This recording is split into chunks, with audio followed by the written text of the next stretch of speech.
Hey guys, welcome back to my channel. Today, let's stir some shit up, shall we?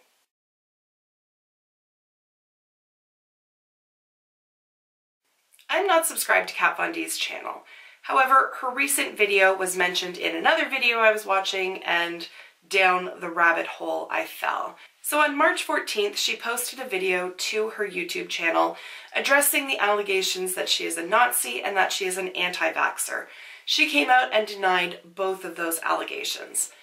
I'm not going to spend an awful lot of time on her claims to not be a Nazi, simply because I'm not overly familiar with that whole story.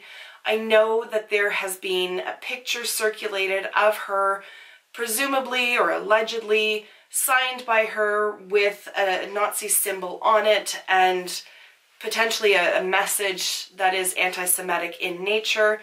I've never seen the picture. I don't know the deal with that. She claims that it was a forgery.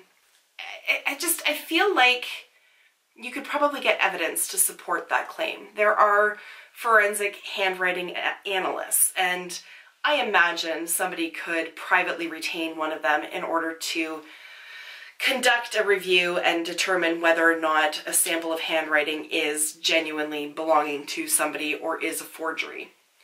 I don't know the ins and outs of that, but I feel like you could probably get some evidence to support your claims on either side. That being said, she has denied it. I have no idea if that's true or not. I never watched Miami Ink. I never watched LA Ink. I knew her name just from like tabloid magazines and whatnot, but I had no idea really who she was or what she was about. I didn't really become familiar with Kat Von D until I discovered the world of makeup, and then for me, she was the makeup person, not the tattoo person, so I'm not overly familiar with the backstory. Where I would prefer to focus my attention is on the vaccination side of things, because this has been rubbing me the wrong way since I read her first initial post in June of 2018. At that point, she posted a baby bump picture to her Instagram account with a lengthy caption, and part of that caption, seemingly out of the blue, came and said that she intended to raise her child as a vegan and without vaccinations. And I remember at the time reading it and thinking, like, what the hell prompted this? Like, it didn't seem like it... I don't even know how to describe it. I just remember at the time reading it and thinking, like, you realize that you just totally, like, punched the hornet's nest, right? And thinking, like, why would you come out and say something like that, knowing how controversial a topic that is? And yet she did. And in the video that she posted recently, she says that it was in response to somebody asking her whether or not she intended to vaccinate on her Instagram. I haven't seen that comment. I have no idea. I'm not going to go read through thousands of comments from that time to determine whether or not that's actually true. But even if it is, why would you answer it? You're not compelled to answer everything. Like if somebody posted on her Instagram and said, hey, what's your personal address and your SIN number? Do Americans have SIN numbers? Social insurance number? Social security number? You know what I mean? Like super private information. You're not going to answer that. So if somebody asks you, do you intend to vaccinate your child? She'd never had to answer that.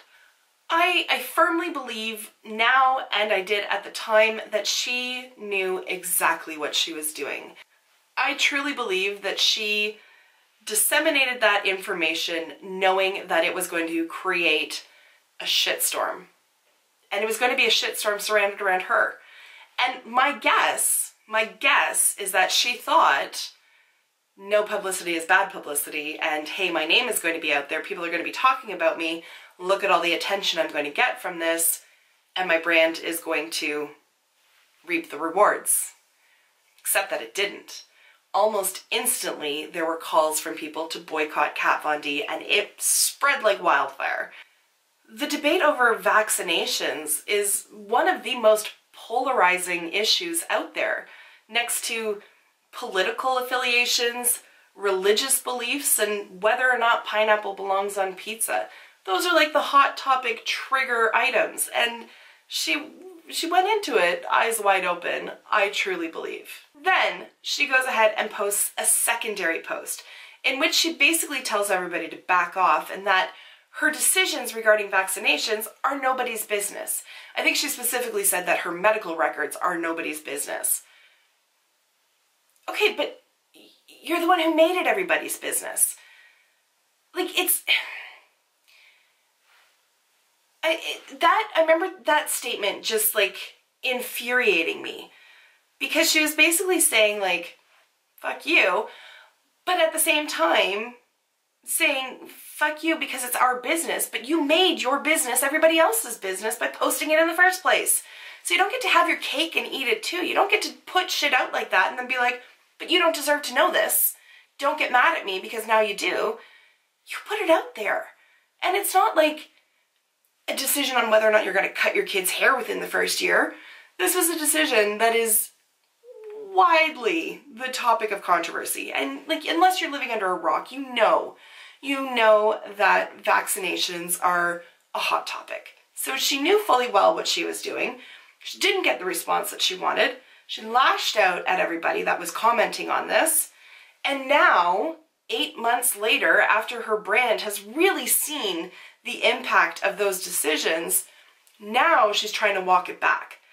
But doing it in a very lackluster way. If you watch the video, basically she just says, well, I'm a first-time mom, and now I'll talk to my pediatrician. She doesn't say, I've done additional research, I've met with a medical team, I've really informed myself, and I see the error of my ways, I'm going to vaccinate my child, therefore not an anti-vaxxer. She simply says she had concerns after reading ingredients, and now she'll talk to a doctor about it. And then claims not to be an anti-vaxxer, but doesn't take it to that next step to say, and I'm going to vaccinate. So in my mind, I'm sorry, you're still an anti-vaxxer. And you're still putting that image out and that message out to susceptible people on the internet. Look at, I mean, it's been how many years since Jenny McCarthy said that vaccinations lead to autism? It's been wildly debunked, and yet people still believe it. In fact, I went to an Ontario government website to see what the rules are regarding school children and vaccinations. And one of the top things in bolded letters is vaccinations do not cause autism. They still have to tell people that.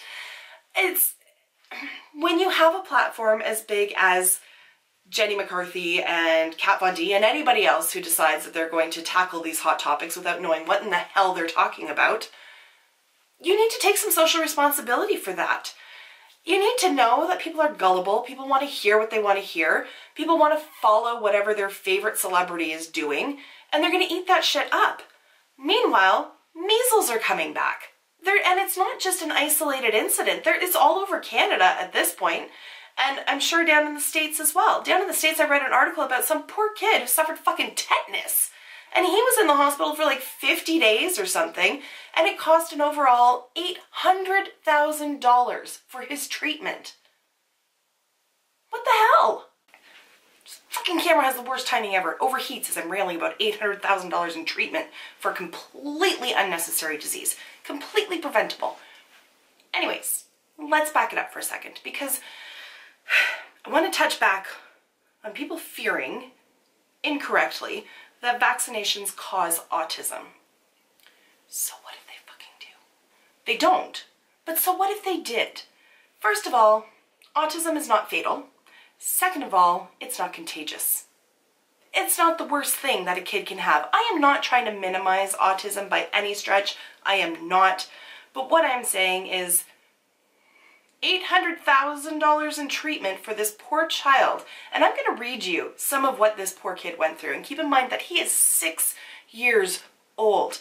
He got a cut on his head. Got tetanus. Again, I am not trying to minimize autism by any stretch.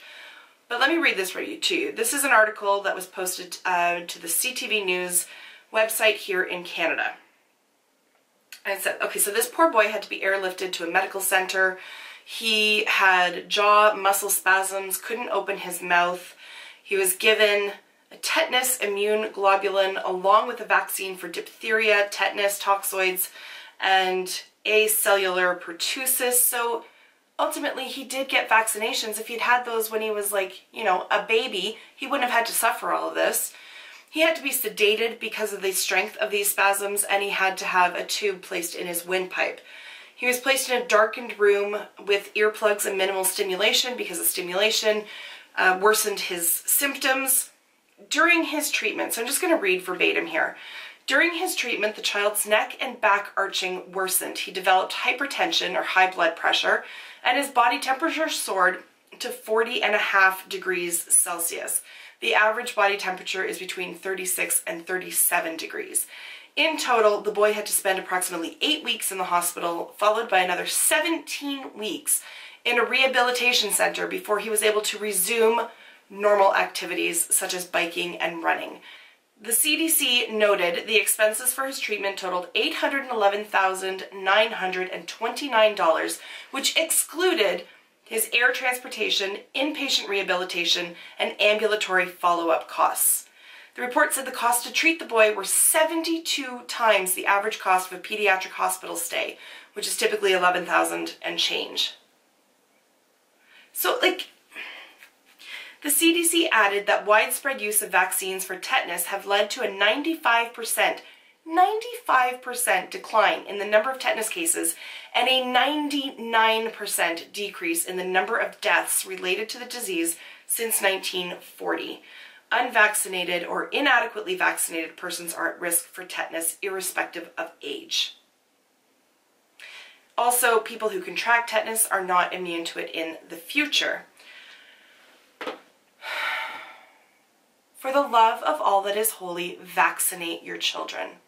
So, I had said earlier that I popped over to one of our Canadian Ontario websites. I can't even remember which website it is, but I have a ye old laptop sitting in front of me. If the fan kicks on, I'm really sorry, you're going to hear it. It's the Ontario government website talking about vaccines for children in school. What the hell? Patches, don't eat the lights. You're going to hurt yourself. Come on. Sorry, the cat's back there chewing on the lights. So, the law. Okay, so it has all these reasons as to why you should vaccinate, and in big bold letters it says vaccinations are safe. Patches, you're going to kill yourself. Don't do it. Resist the temptation, little one. Go. Okay. The law. So at least in Ontario, where I live, unless children have a valid exemption, if they are attending primary or secondary school, they must be immunized against diphtheria, tetanus, polio, measles, mumps, rubella, meningitis, whooping cough, and chicken pox, required for children born in 2010 or later. And you have to prove your child's immunization and keep the immunization information up to date. If I had been vaccinated against meningitis back in 1980 when I was born, perhaps in 1982 I would not have suffered from meningitis and almost died as a result of it. So vaccines are important.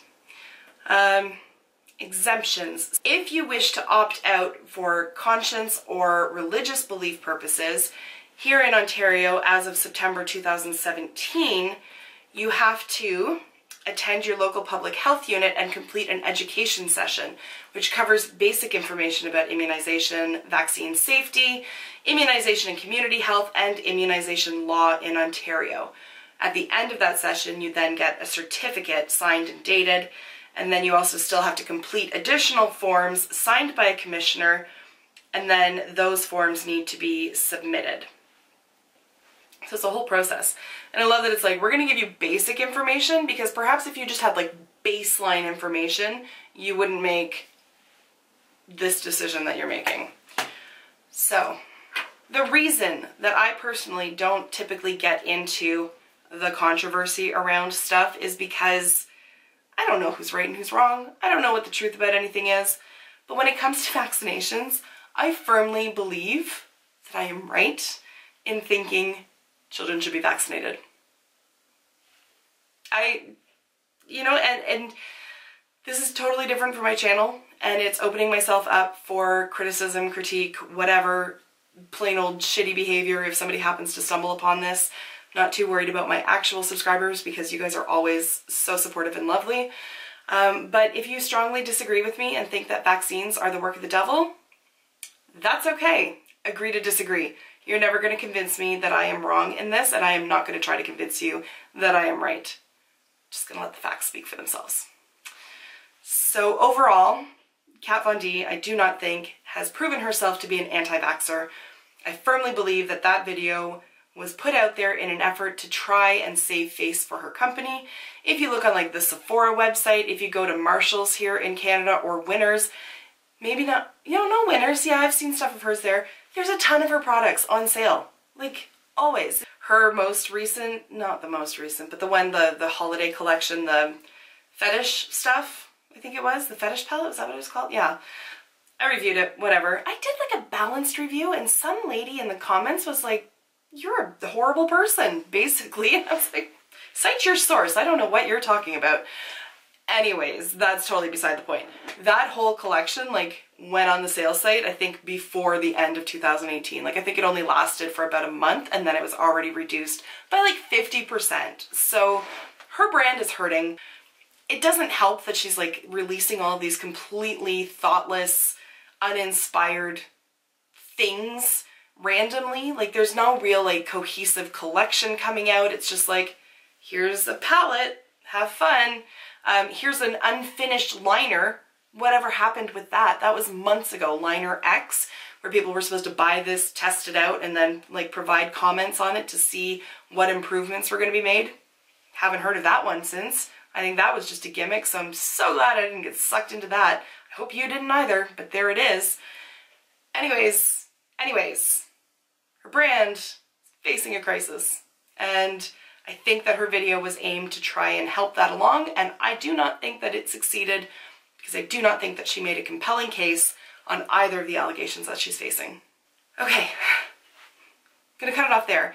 You can always tell when I'm getting like riled about stuff because like my hands go all willy-nilly and my arms start flapping and it's a whole thing. Like I said, I felt super compelled to do this video. I've been like mulling it over in my brain since June 2018. Do I talk about it? Do I not talk about it? And then I watched her video where she claims not to be an anti-vaxxer and does not provide any proof whatsoever that she is not. I was like, oh no, we're gonna talk about this. And here we are. So now you know my thoughts. I would like to know your thoughts. Now I'm just gonna say, because I suspect that this video, just based on its title alone, is going to show up in people's suggested feeds that I'm not familiar with. They're not familiar with me. That's okay. Welcome. I'm usually not this emphatic about stuff, but here we are. Let's keep it clean. Everybody can disagree. That's totally fine. Disagreement is totally fine. Being completely rude is not. Play nice. Okay, going to wrap it up. There it is. It's done. Thank you for taking the time to watch. I will see you in my next video. Till then, vaccinate your children. Okay, bye-bye.